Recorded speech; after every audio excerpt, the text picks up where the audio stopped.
Hey kids, welcome to the second version of the Black Sox Scandal article that we are about to read together as a group. I will explain when we get to the end of the article why it is that that there needed to be a second version of it. I also went through and I cleaned up some of the sentences that I've been reading for the last few years.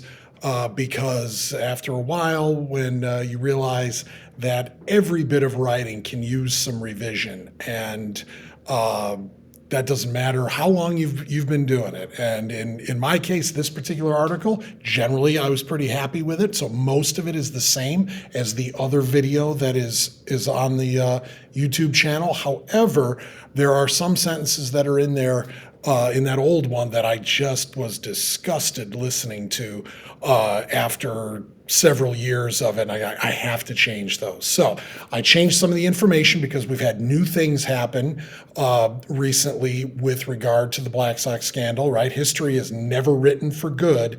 You get things that do change, as well as just some revision, making the article better than it once was. But let's get to it. Right now. As we read about the Black Sox scandal here, you can look at some of the other stuff that we've read about in Chicago, and maybe talking about baseball is not necessarily the most important thing in the world. But as we read about this, I think it is important that it happened in Chicago.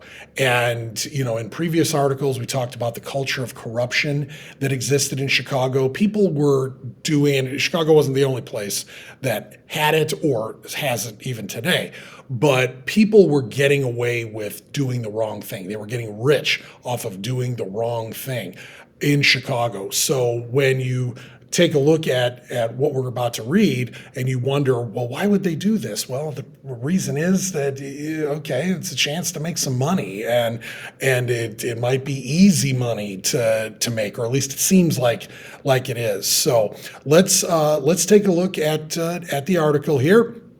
And if you could, please follow along while I read. Okay, it says Chicago, say it ain't so, the Black Sox scandal, 1919 to 1921, the capital of baseball. In the early 20th century, baseball was by far the most popular sport in America, and Chicago was the biggest baseball city.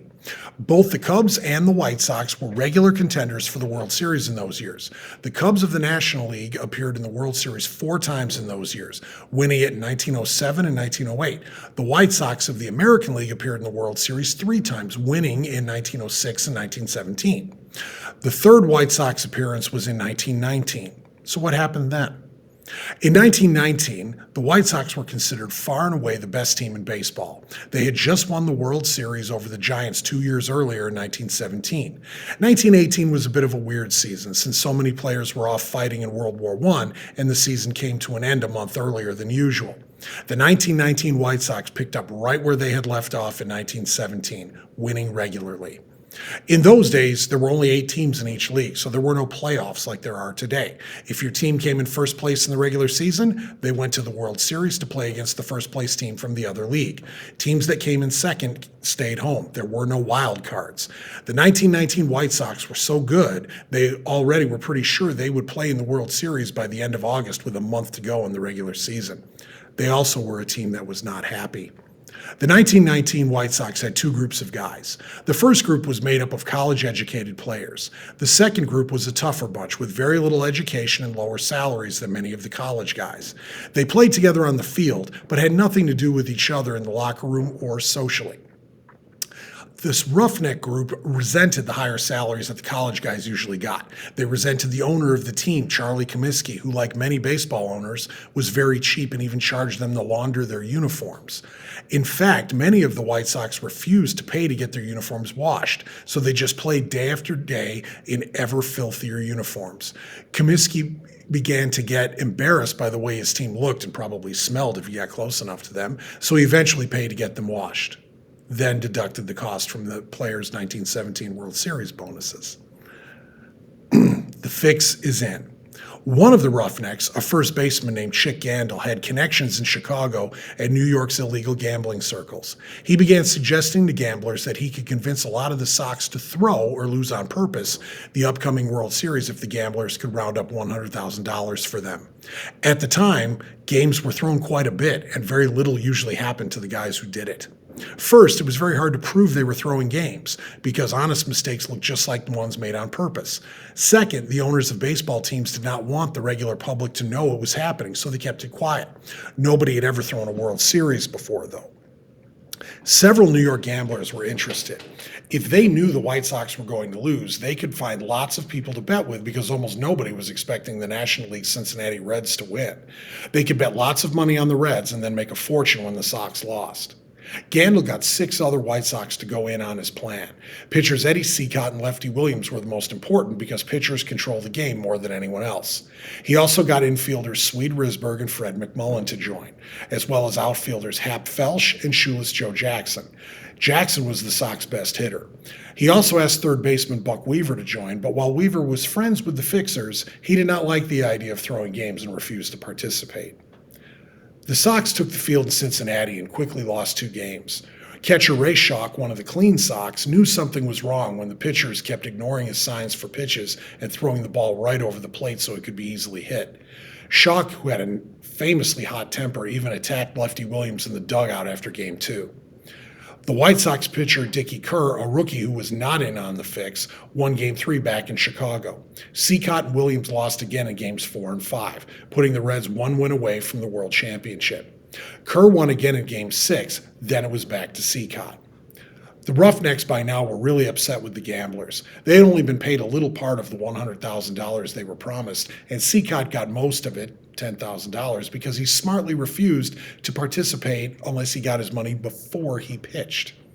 Williams, Felsch, and Jackson got $5,000, and later most of the other Roughnecks got paid, all except Weaver, who knew what was going on, but decided he would play as hard as he could and did not take any money. Those amounts were a lot less than they originally agreed to, and were not much better than the bonus they would have gotten from the White Sox if they had just played to win from the start. By now, White Sox manager Kid Gleason knew that his players were throwing the series. He did not know that many of the Roughnecks had changed their minds and decided to play to win. Cicotte was able to talk his way into starting another game, and this time pitched wonderfully in a White Sox win. The Sox were down 4-3, and Lefty Williams wanted a shot to redeem himself too. The night before Williams was to pitch, a man connected to the gamblers reportedly visited him at his home in Chicago. He told Williams the Sox were going to lose the next day. Williams responded that he was pitching to win. The gambler told him if Lefty played it straight, his wife would not be alive the next day. The next day, Williams took the mound certain that if he pitched well like his teammates expected, his wife would be killed. He gave up 4 runs in the first inning, and the White Sox never caught up, losing 10-5 and giving the Reds their first World Series title. Rumors about the series fix circulated even before it started. It stayed a secret for almost a year, though.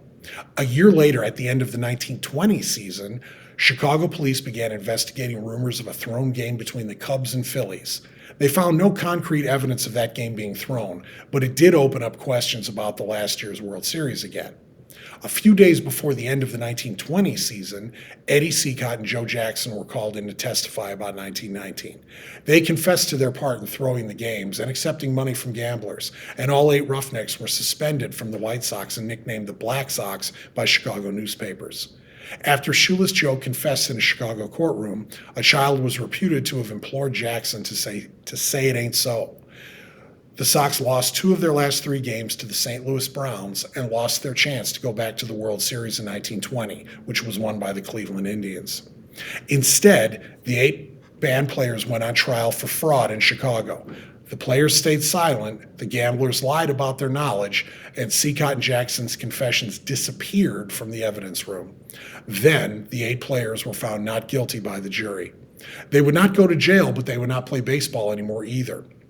Baseball Commissioner Kennesaw Mountain Landis banned all 8 for life, including Buck Weaver, because he knew about the fix and did not tell anyone. Jackson and Weaver protested they played as well as they could and applied to be reinstated repeatedly, but were always denied. They remained banned until May 2025, when Commissioner Rob Manfred lifted the ban. Shoeless Joe Jackson, who has the third highest lifetime batting average in history, is not in the Baseball Hall of Fame because of his participation in the Black Sox scandal. Now, as you see a picture of Weaver and Shoeless Joe.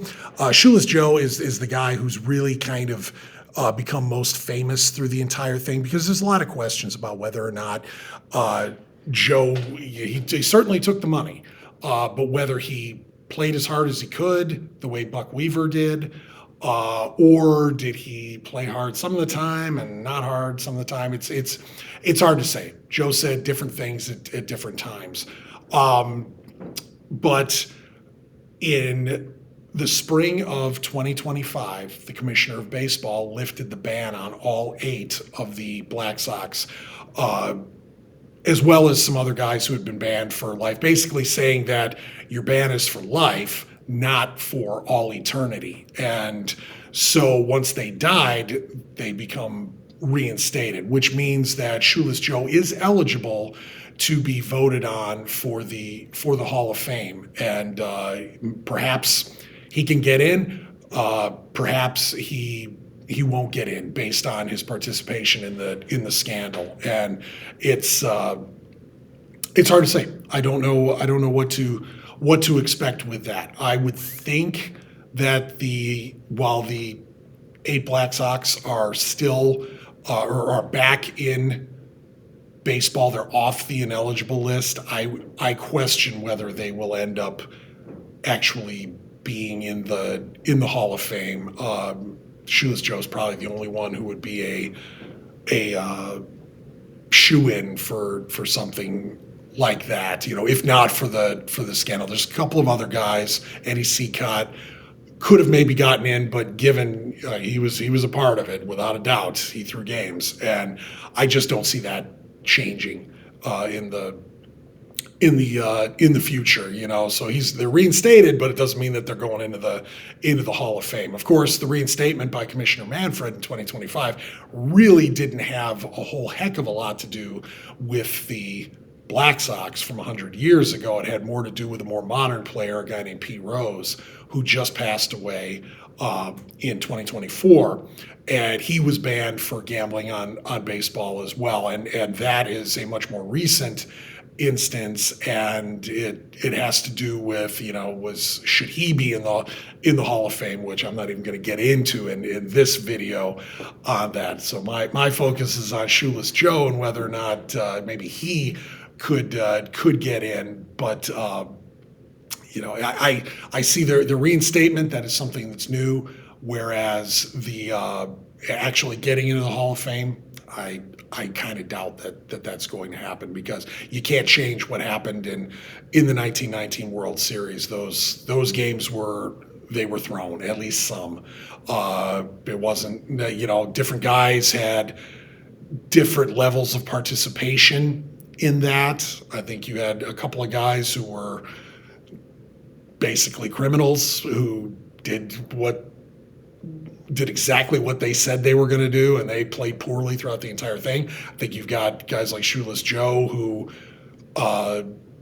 definitely played well at times, and then there were other times, if you go back and look at it game by game, that maybe he didn't. We don't know. What we do know is that he confessed to doing it, and he took the money. And he later on in life said that he played as hard as he could, but it's contradictory. If he said he did at one time and said he didn't at another, and which time was he telling the truth? We don't know. So, the Black Sox scandal is that little bit of baseball history that keeps giving us stories throughout our study of Chicago. So, who knows? Maybe I'll need to record a third video, and maybe someday Shoeless Joe goes in. So we'll see. Until then, thank you so much. Bye-bye.